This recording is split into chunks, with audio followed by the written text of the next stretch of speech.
A humble family, a father, a mother, a 10-year-old boy, and a tiny baby clutched in desperate arms fought through the merciless Rockies, the snowstorm tearing at their faces, stealing their strength with every step. Lost, freezing, and terrifying, they were easy prey when Jimmy and his gang appeared, emerging like predators from the white chaos. The men circled them, eyes glinting with cruelty, making it clear that in this frozen wilderness, they were the law. The parents' hands shook uncontrollably around their children, hearts hammering, breaths ragged, as the icy wind seemed to carry their fate toward hopelessness. Then, cutting through the storm like a shadow of salvation, came Michelle. Driving her tactical truck with pinpoint precision, her senses attuned to danger, she heard the family's frantic cries. Without a second thought, she skidded to a stop and shouted, "This way, quick!" In that instant, fear met steel, chaos met control. She guided them to the hidden shelter, her every movement calculated, her eyes scanning for the slightest threat. The hunters tried to follow, but Michelle's expertise made it impossible. They were too late. The family was safe, for now, yet the storm outside was nothing compared to the storm that awaited them. What secrets lay behind Jimmy's cruelty? And why was this family targeted? The answers are closer than they think.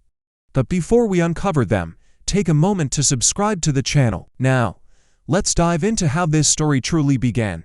The wind didn't just blow. It screamed through the jagged spires of the Rockies, carrying a cold that gnawed at bone and muscle alike.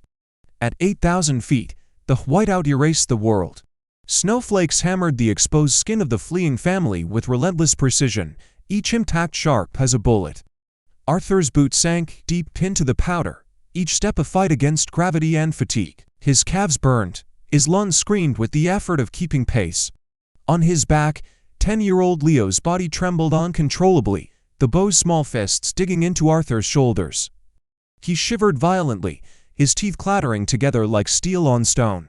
Beside him, Sarah pressed the infant to her chest, her arms of ice. Her lips were the color of frost, and her shallow, rapid breaths fogged in the frigid air.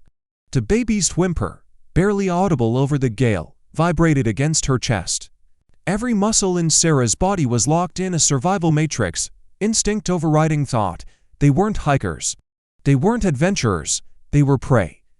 "We have to stop, Arthur," Sarah gasped, her voice fractured, trembling against the hull of the storm. Her eyelids fluttered, a rapid tick betraying her panic. The baby. Arthur's jaw clenched, knuckles whitening on his trekking poles. "Keep moving," he rasped, though each word was a fight against the icy wind. His chest heaved, every breath a rasping claw through frozen lungs. "If we stop, they'll find us." He shifted Leo, who arched and bucked against his back, and pressed forward, legs burning, fingers numb and stiff in the leather gloves. But it was already too late. Through the snow-laden void, the roar of snowmobiles shattered the fragile hush of the mountain. Shapes emerged for silhouettes, black against white, moving like predators through the storm. Jimmy and his crew. Law enforcement, they were not. Their body language radiated predation, heads low, shoulders forward, rifles cradled with practiced menace.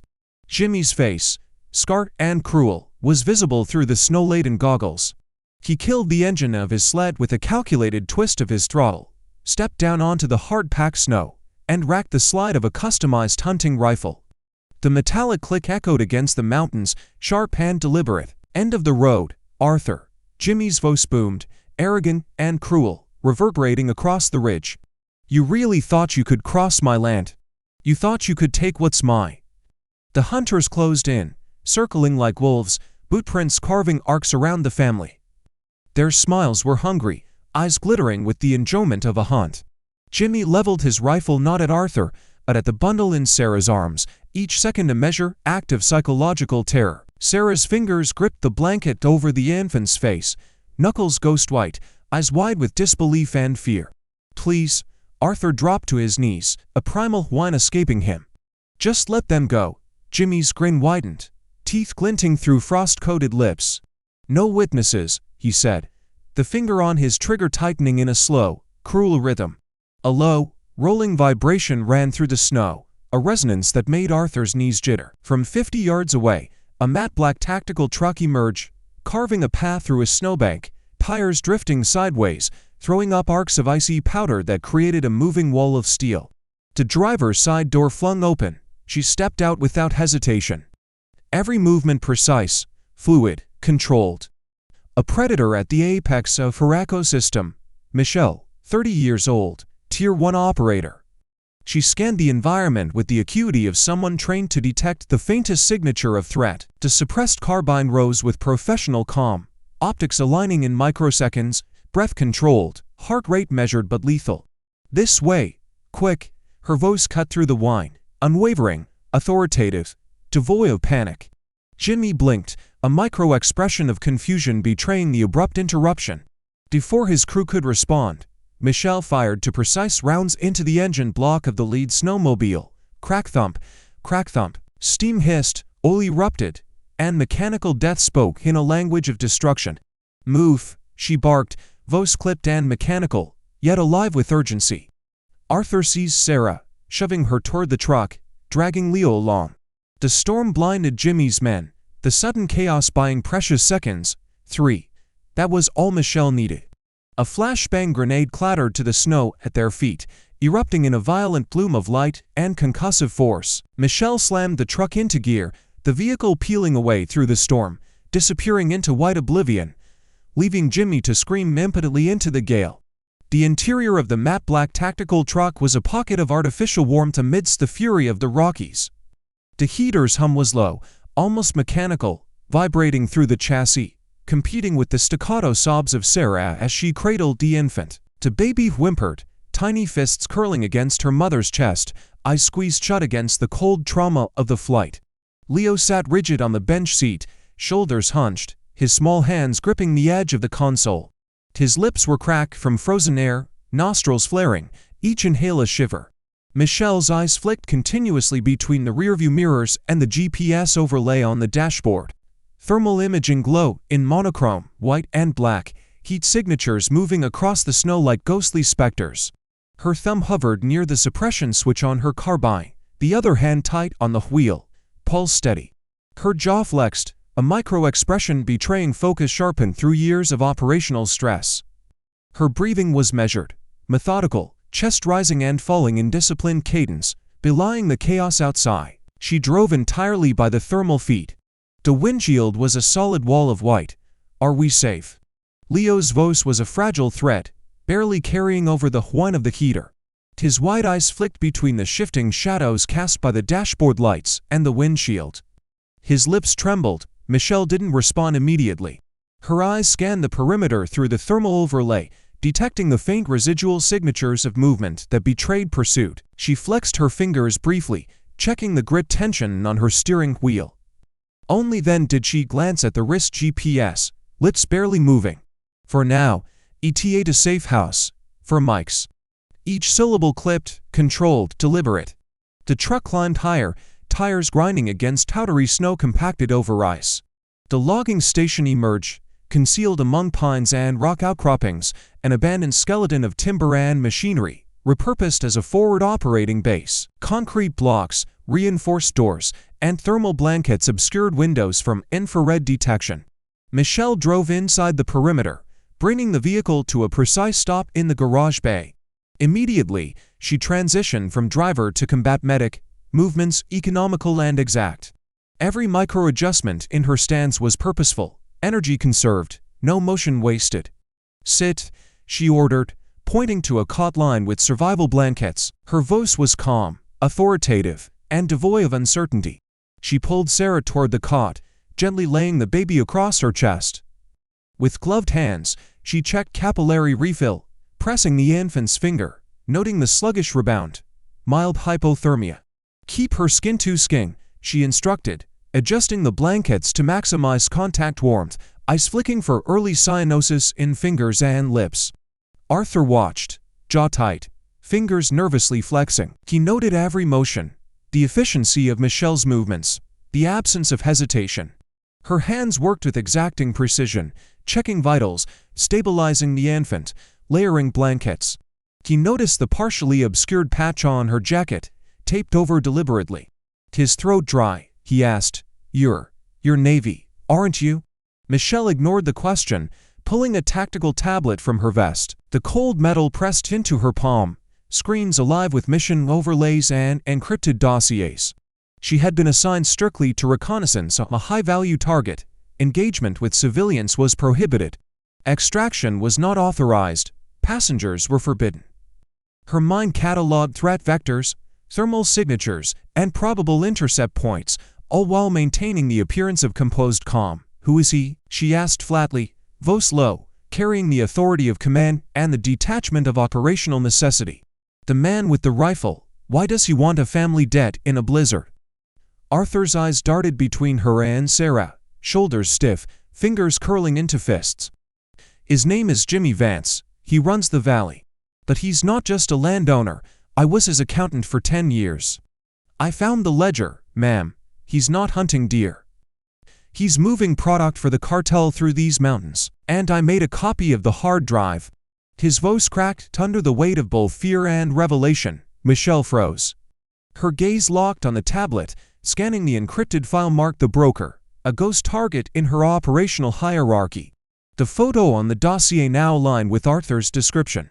Her micro-expression shifted, a tightening of the eyes, a barely perceptible flare of nostrils, a slow intake of controlled breath. She had not merely saved civilians, she had secured the key witness to her own mission.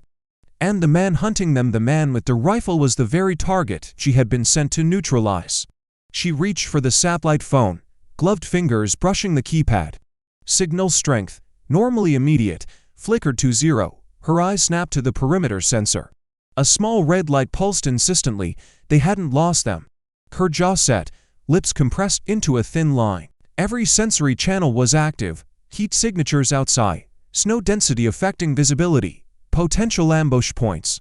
Every moment could be lethal. Outside, the storm had softened into a dense, predatory silence. Snow continued to fall, but now it drifted instead of screamed, settling into the tracks carved through the valley. Jimmy stood over those tracks, boots planted wide, hands resting loosely at his sides. He wasn't shouting anymore. His breath came slow and controlled, fogging the air in steady bursts. A smile crept across his scarred face, not wide, not theatrical, thin, precise, reptilian, the kind of smile that appeared only when the hunt had turned interesting. He crouched, gloved fingers brushing the compressed snow inside the tread marks. The pattern was unmistakable, deep lugs, reinforced sidewalls, purpose-built. His jaw tightened just slightly as he straightened. Jimmy tapped his earpiece once. "Mose," he said calmly, almost conversationally, "don't worry about the snowmobiles. Get the heavy equipment. We're not hunting a deer anymore." His eyes tracked the direction of the tracks, vanishing into the tree line. "We're hunting a soldier." A few yards back, Deke shifted his weight from one foot to the other. His shoulders were hunched against the cold, rifle hanging loose in his grip. He stared at the tracks too long, then glanced up, Adam's apple bobbing hard. "Jimmy, that's military tread," he said, voice thin, breath hitching. "If that's a Fed." Jimmy moved without warning. One moment he was standing still. The next, his hand was fisted in Deck's jacket collar. He drove him backward into a pine with enough force to knock snow loose from the branches. Bark scraped fabric. Deck's rifle clattered to the ground. Jimmy leaned in close, forearm pinning Deck's throat, eyes inches from his. "I don't care if it's the President of the United States," Jimmy said quietly. His voice was low, controlled, each word placed with surgical intent. "That accountant has the drive. If that drive gets out, we all go to federal prison for life." His grip tightened just enough to make Deke gasp. "Or the cartel skins us alive and leaves our bones in a ravine. Do you understand?" Deck's hands fluttered uselessly against Jimmy's arm. His eyes were wide, pupils blown, a fine tremor running through his jaw. He nodded frantically. "Good." Jimmy released him. Deke slid down the tree, boots scrabbling in the snow, sucking in air like a drowning man. Jimmy turned away as if the interaction were finished business. "Call the sheriff," he said over his shoulder. "Tell him I'm calling in my favor. I want the roads blocked, state access points, Forest Service trails, everything." He paused, eyes narrowing as the wind shifted. "Nobody comes up this mountain. Nobody goes down." Miles away, inside the abandoned logging station, Michelle watched heat bloom across her thermal monitors. The cabin was quiet, but not still. The generator hummed beneath the floorboards, a steady vibration through her boots. The monitors showed the perimeter in layered arcs, each camera overlapping fields of view. White shapes emerged at the edges of the screen, resolving into distinct human signatures. Michelle's jaw set. Not for this time. 12. Spread out. Disciplined. They weren't charging. They were shaping the battlefield. She adjusted the feet, zooming in. Spacing was deliberate, bounding movement. Security elements peeling Y, a perimeter forming. Michelle exhaled slowly through her nose. Arthur stood behind her, hands clasped together so tightly his knuckles had gone pale. His fingers trembled despite his effort to still them. His eyes darted between the screens, then to the reinforced door, then back again. Michelle turned just enough to bring him into her peripheral vision. "Do you know how to use a weapon?" she asked. Arthur swallowed. His throat worked twice before sound came out. "No." His voice cracked despite himself. He shook his head, a short, helpless motion. "I'm an accountant." Michelle crossed the room in 3 efficient steps. She dropped to one knee by her duffel, unzipped it, and withdrew a heavy, suppressed pistol.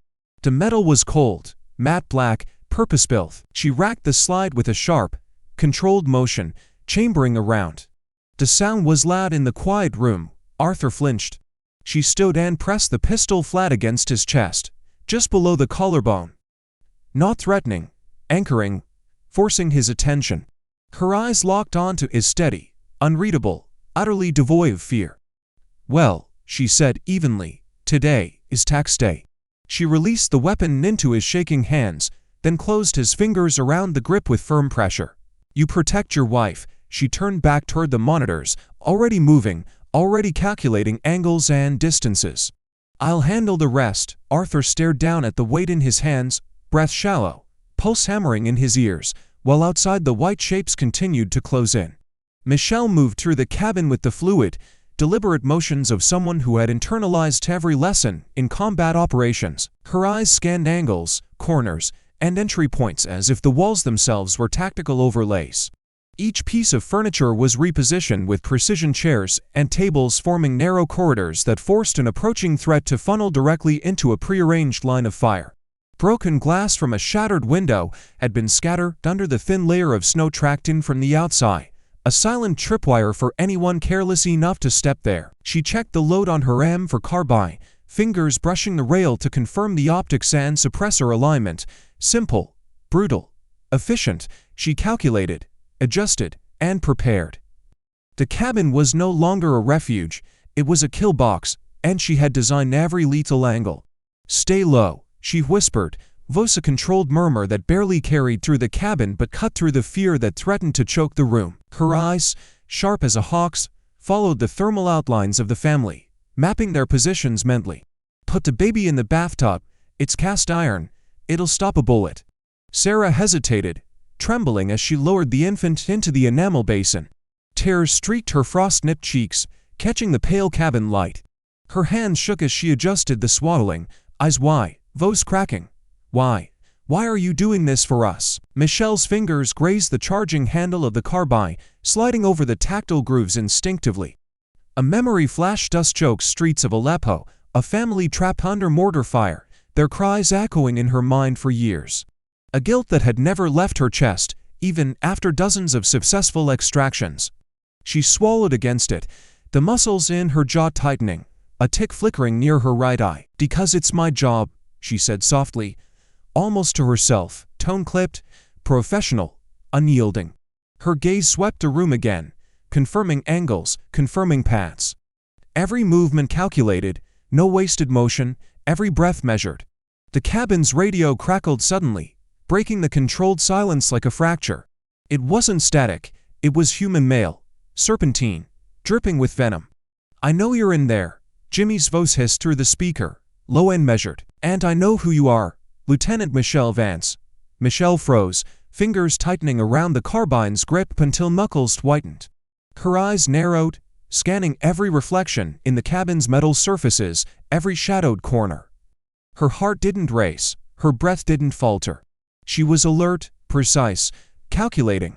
Arthur's head snapped toward her, confusion furrowing his brow. His hand hovered over the chair he had been gripping.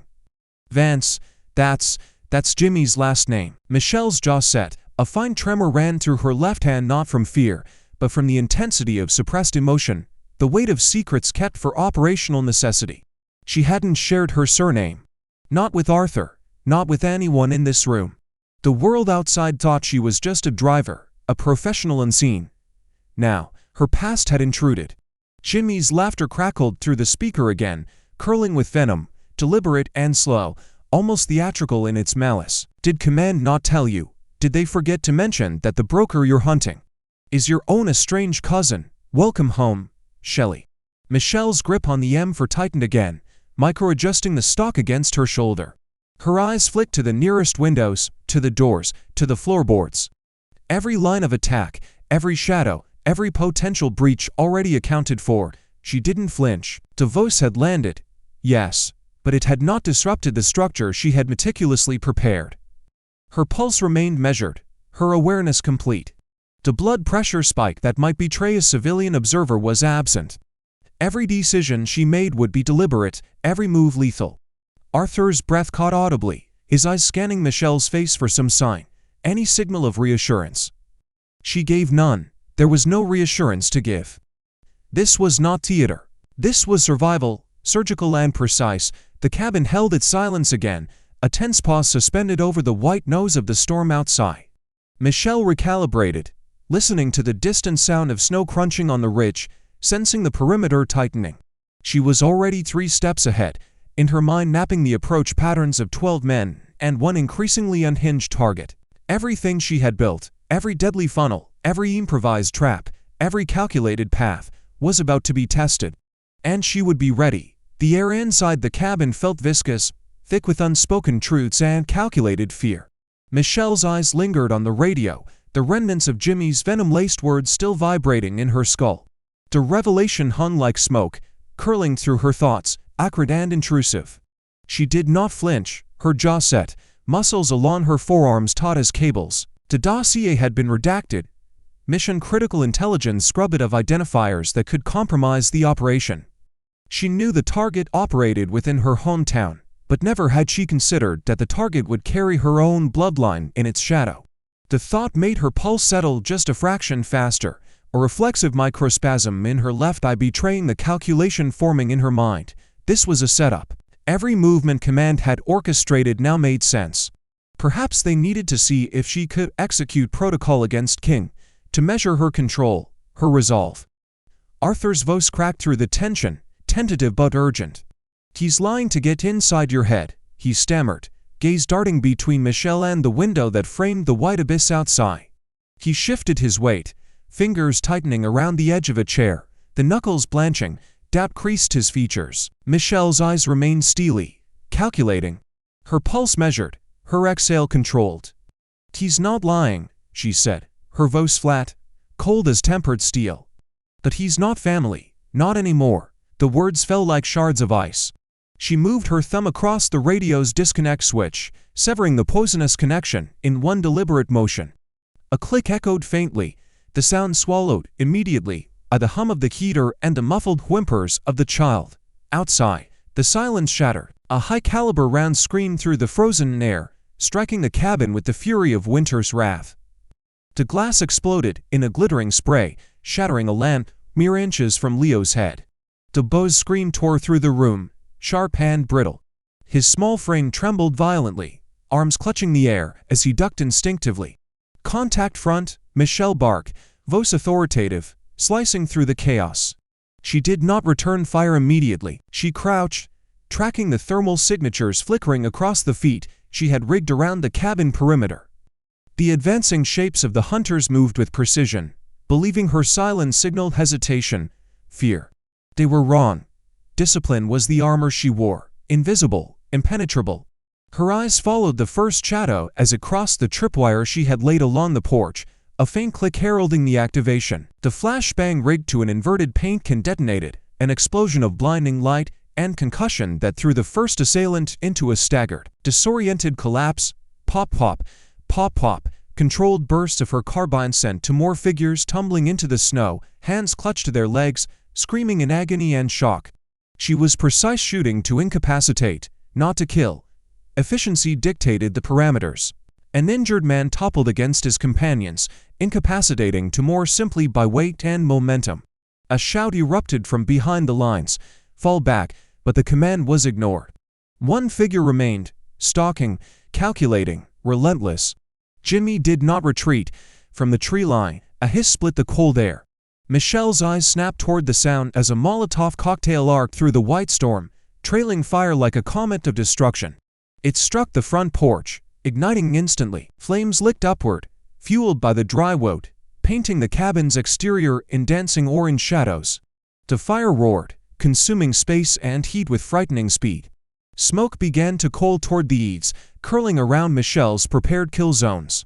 She watched, unblinking, her mind cataloging paths of escape, kill angles, and suppression points, all while maintaining awareness of the family pressed against her side.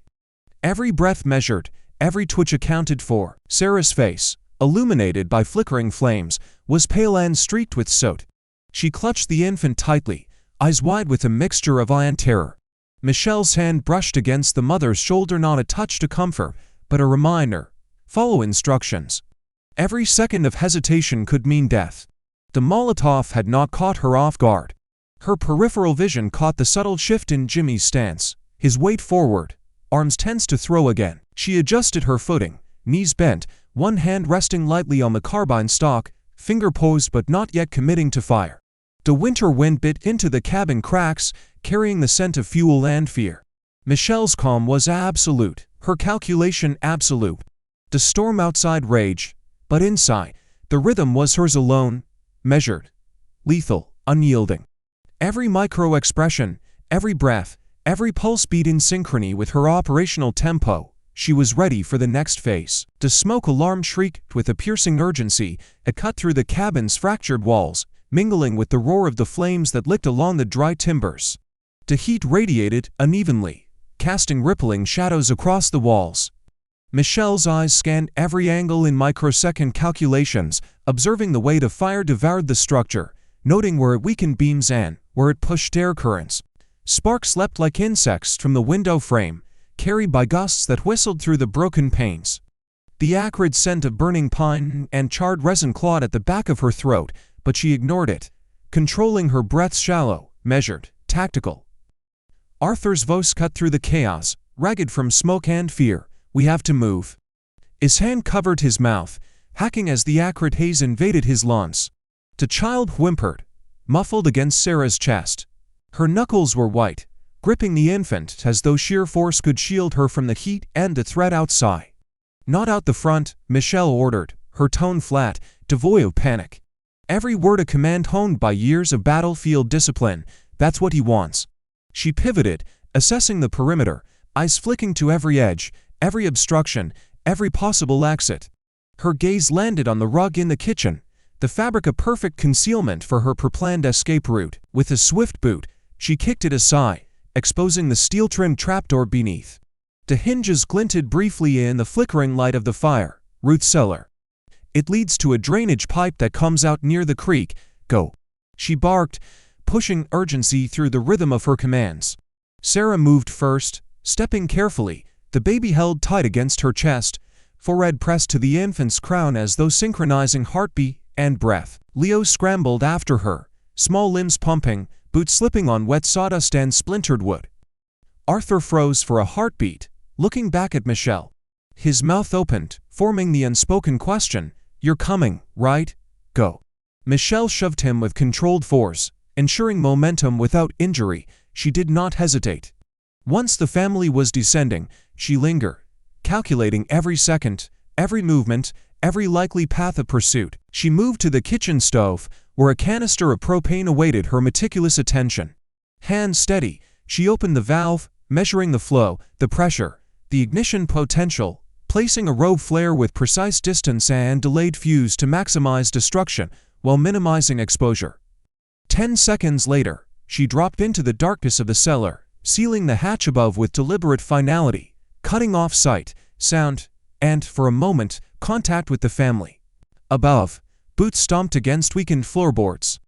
Commands barked in the storm-torn night. "Find them."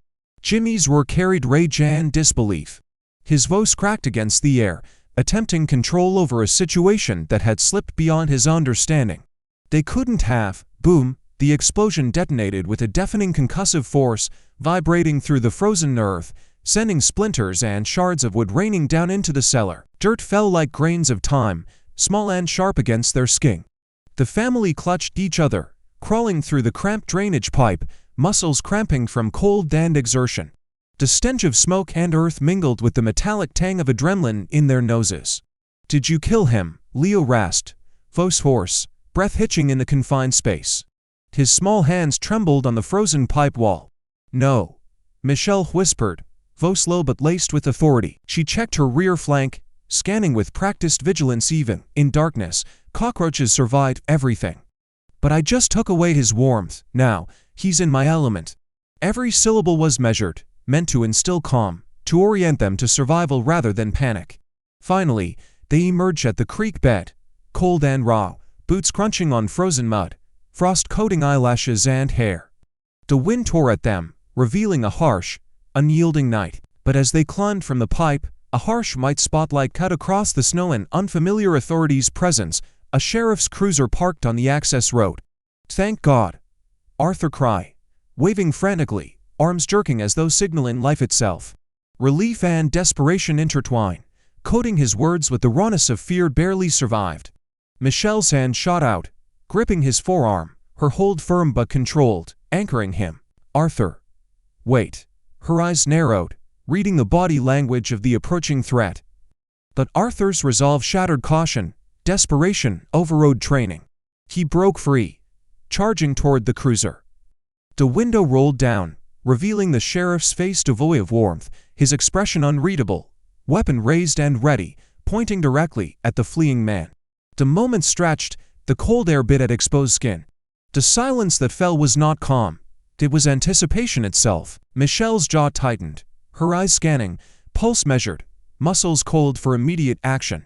The impact came out of nowhere, a violent collision that drove the air from Arthur's lungs as Michelle slammed him sideways into the snow.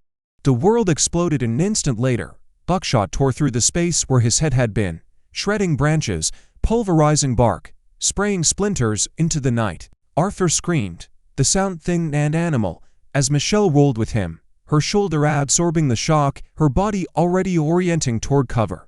"He owns the law," she hissed, teeth clenched as she dragged him by the collar behind a fallen log half buried in snow.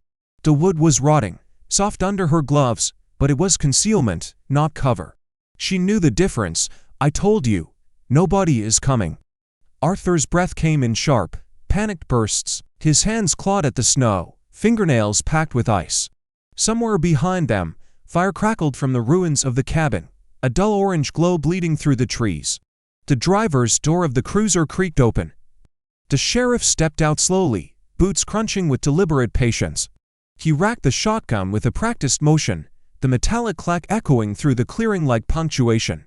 His face was calm, almost bored, but his eyes were alive, sharp, tracking movement. "Jimmy said you were trouble, Arthur," he called, voice carrying easily over the wind.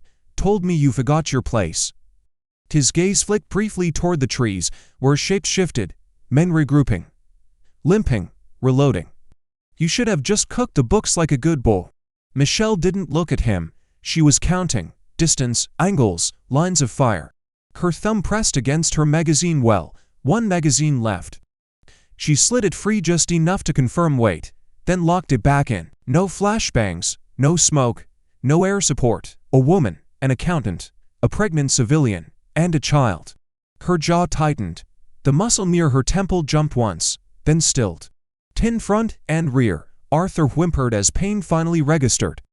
Blood crept down his cheek from a shallow graze, warm against skin already numb from the cold. His eyes were unfocused, darting between Michelle and the sheriff, searching for rules that no longer apply. Michelle turned to him. Her face was close now, filling his vision. Snow clung to her lashes. Her breathing was controlled, barely visible in the cold air. "Arthur." She grabbed his collar, fingers digging in, forcing his attention. "Listen to me, the hard drive, where is it?" His lips trembled. He swallowed, throat working.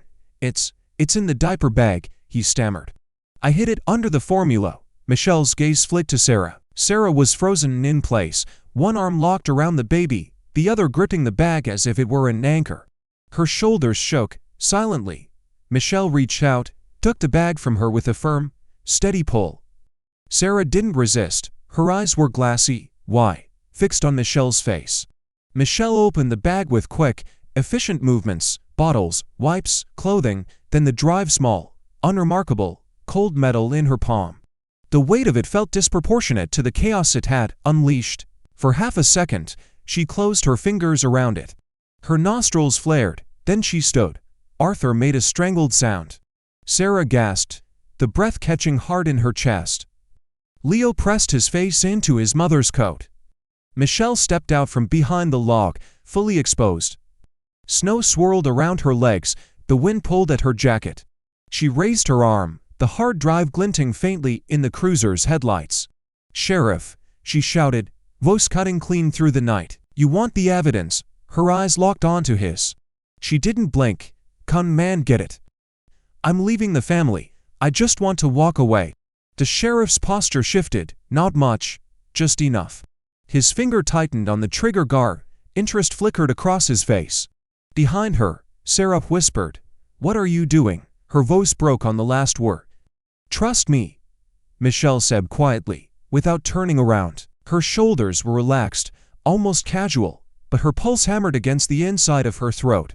She drew her arm backhand through the hard drive. It arced through the air, a small dark shape against the white snow, landing between them with a soft, final thud. Every sound seemed to vanish at once. Michelle didn't move. She waited, eyes tracking, muscles cold, as the trap snapped shut. The wind tore through the tree line like knives, carrying the acrid stench of fuel and ozone. The sheriff laughed, a low, rough sound that cut through the chaos, untempered by reason or caution. Greed had settled over him like armor. The drive glittered faintly on the snow, a promise of control over Jimmy, over the valley, over the ledger that spelled out every illicit transaction, every corrupt favor. His finger brushed the trigger guard as he lowered the shotgun, deliberate, calculating, and began to step toward the black rectangle that held the balance of power. From the forest edge, Jimmy emerged, his jacket cinched along the seams, soot streaking his face. He limped, dragging one foot as if every step burned, but the fire in his eyes erased any sign of pain. He caught sight of the sheriff's movement and bellowed, "Don't touch it, you pig. That's mine." His voice cracked with desperation and authority simultaneously. The world seemed to hang suspended for a heartbeat. Both villains' eyes locked on the prize, on each other, and the shifting dynamics threatened to collapse into violence at any moment. The sheriff froze, calculating, his boot pressing lightly against the snow. Jimmy, sensing hesitation, lifted his customized hunting rifle, barrel aimed directly at the man who had once sworn to uphold the law. "It's my operation, Jimmy," the sheriff yelled, the words ragged with fury. The barrel of his shotgun wavered, trembling slightly in his hands. His nostrils flared, sweat formed along his upper lip, mixing with soot and grime. The chaos of greed had a rhythm now, a staccato beat that made the air itself taut. Michelle's body moved with fluid, predatory precision. She didn't waste energy on the men themselves. She wasn't shooting to kill. Her target was the enabler of this madness, the spark that could sever their control. She slid to cover behind a partially collapsed rock wall, knees biting into snow, boots scuffing. Her breath came measured, controlled. She inhaled deliberately through her nose, then exhaled, steadying her heartbeat to the microsecond. She squeezed the trigger of her pistol, aimed at the idling sheriff's cruiser, and punctured the gas tank. Diesel hissed against metal and snow, spilling in a glistening ribbon toward the surface. The acrid scent hit the family faintly, and Michelle's nostrils flared. Timing was everything. "Run to the tree line, now," she shouted, voice slicing through the wind. Low and authoritative, no room for hesitation. Arthur surged forward first, dragging Leo by the hand, boots slipping in the powder. Sarah followed, baby pressed to her chest, her arms shaking, teeth clenched against the instinctive fear. They moved in a single, chaotic formation, feet slamming against the frozen earth, snow kicking up behind them like smoke. Jimmy's rifle barked from the tree line, rounds punching through the snow around their feet. Each shot sent splinters flying, each near miss carving shallow furrows in the white ground. Michelle dropped to one knee, muscles taut beneath her tactical vest. She exhaled slowly, thumb brushing the sly. Her eyes were narrow, the corners crinkled, focused not on the men, but on physics and precision. She fired a single round into the snow just beneath the leaking fuel. Sparks erupted, scattering light across the frozen night. For a heartbeat, the world smelled of ozone, metal, and anticipation. Whoosh! Fire leapt upward like a living thing, a wall that roared with hunger. Flames danced across snow, encircling the sheriff and Jimmy, isolating them from each other and from the fleeing family. The sheriff stumbled back, hands flaming, sleeves smoldering, his boots skidding on the slick surface. Jimmy cursed, the sound ripped from his throat, eyes burning with obsession. Heat singed his hair, soot blackening his skin, but he didn't hesitate. Through the inferno, a shadow launched itself. Jimmy didn't care about burns or smoke, his singular focus was Michelle. He lunged across the roaring wall of fire with terrifying speed, tackling her to the ground. The force drove the air from her lungs, and the weapon skittered away into the snow. Sparks and snowflakes collided around them, the fire casting moving shadows across their struggle. Michelle's head snapped sideways, eyes locking on Jimmy's. She twisted, knees driving into snow, trying to leverage the difference in mass, her pulse hammering against ribs already tight with exertion. His hands found her vest, pulling, scrambling for dominance. She exhaled sharply, jaw tight, mind calculating, reflexes ready to turn the attack back against him in fractions of a second. The snow around them was churned to ice and slush, a chaotic battlefield of white that reflected the flickering fire from the distant wreckage of the sheriff's cruiser. Michelle and Jimmy rolled across the ground, a tangle of limbs and fury, the storm pressing down with unforgiving force. Jimmy's size and raw strength bore down on her relentlessly, each movement crushing against her ribs and twisting her spine with torque designed to incapacitate. His hands, coarse and calloused, found her throat, constricting her windpipe with calculated malice. The pressure made her eyes water, vision tunneling, pulse hammering in her ears. "I should have killed you when we were kids, Shelley," he spat, venom coating each word. The ice-cold wind carried the hiss of his breath, mingling with Michelle's shallow gasps for oxygen. Her limbs flailed instinctively, claws raking across his face, but the grip was iron, unyielding. She felt the sharp scrape of his fingernails against her neck, a subtle but unrelenting pain, her lungs screaming for air. Arthur's face contorted with helplessness, Sarah's lips parted in silent screams, eyes wide, teeth clenched against terror. Leo clung to his mother's side, shivering violently, oblivious to the intricate calculus of survival unfolding meters away. Michelle's gaze swept across them, the fire of her training igniting precision. In a second, she didn't panic, she couldn't. Survival demanded control. Her hand struck the snow, fingers brushing something hard and cold. She froze. A branch, jagged and partially obscured by fresh powder, its tip sharp enough to pierce. The micro-adjustment in her grip was nearly imperceptible, wrist flexing, knuckles whitening as she readied for leverage. She recalled every lesson. The only fair fight is the one you lose. She ceased resisting against his crushing arms, letting her body go slack for a heartbeat. Jimmy, misjudging her surrender, allowed his grip to slacken slightly, a fatal arrogance forming in the lines of his scarred face. Snap! The motion was a calculated explosion of kinetic energy. Michelle bucked her hips, using the torque of her legs and core to flip his balance. In one fluid, rehearsed motion, she jammed the jagged branch deep into the soft tissue of his shoulder joint, precisely between muscle and tendon. Jimmy's howl shattered the howl of the wind. Pain shot through his arm, nerves screaming, limb rendered useless, a weaponized vulnerability she had anticipated. Michelle rolled to her feet, body cold, muscles trembling with exertion, but disciplined. The storm whipped around her, snow whipping her hair into her eyes, droplets of frozen condensation clinging to eyelashes. Jimmy's one functioning hand dove for his pistol. Michelle's boot intercepted it mid-motion.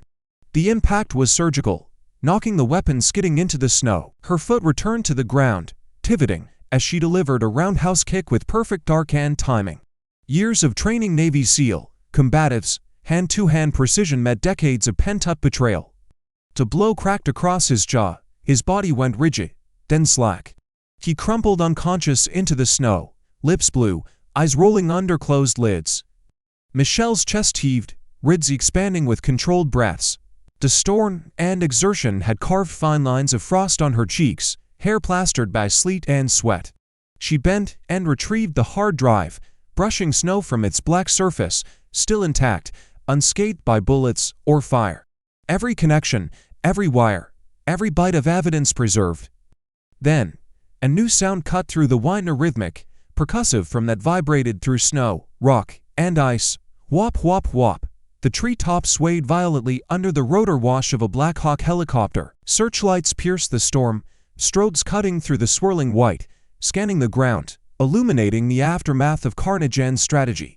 Relief and alertness intertwine. Extraction had finally punched through the meteorological barrier. Michelle's eyes narrowed, scanning the helicopter, mentally calculating approach vectors, landing zones, and cover for the family. She flexed her fingers around the hard drive, weighing the evidence against the remaining threat. Her chest rose and fell, controlled, steady. The storm had tested her. The enemy had been neutralized, and now the final act was at hand. The air had cleared, leaving a brittle silence in the high-altitude valley, the remnants of the storm matched into every branch, every snowdrift. The helicopter's rotor wash had stirred clouds of powder into the icy sunlight, casting a shimmering veil over the scarred terrain. Michelle moved with the calm precision of a Tier 1 operator, boots crunching over frozen debris as the FBI tactical team fanned out, securing the perimeter and cataloging the scene. Her eyes swept over every detail. The sheriff slumped in handcuffs, tears streaking his frostbitten cheeks, the fine lines of panic still etched around his eyes despite the enforced compliance. Jimmy lay on a stretcher, his body battered, shoulder mangled, jaw swollen, breathing shallow. The medics worked efficiently, assessing pulse, airway, and circulation, placing cervical stabilization collars, and administering for fluids with military precision. Each movement was meticulous. A slip could turn a recoverable injury into a fatal one. Michelle observed silently, noting the symmetry of chaos and control, the law finally catching up with the predators who had terrorized the Rockies. Arthur and Sarah huddled in thermal blankets, the baby secure in her mother's arms, sleeping with the innocence of someone untouched by the violent calculus of human greed. Arthur's knuckles were white around the fabric, and his lower lip trembled slightly, part relief, part residual fear. Sarah's breaths came in shallow, quick bursts, the adrenaline still thrumming through her veins, eyes glimmering with unshed tears. Michelle's gaze lingered on them only briefly before she returned her attention to the operational picture.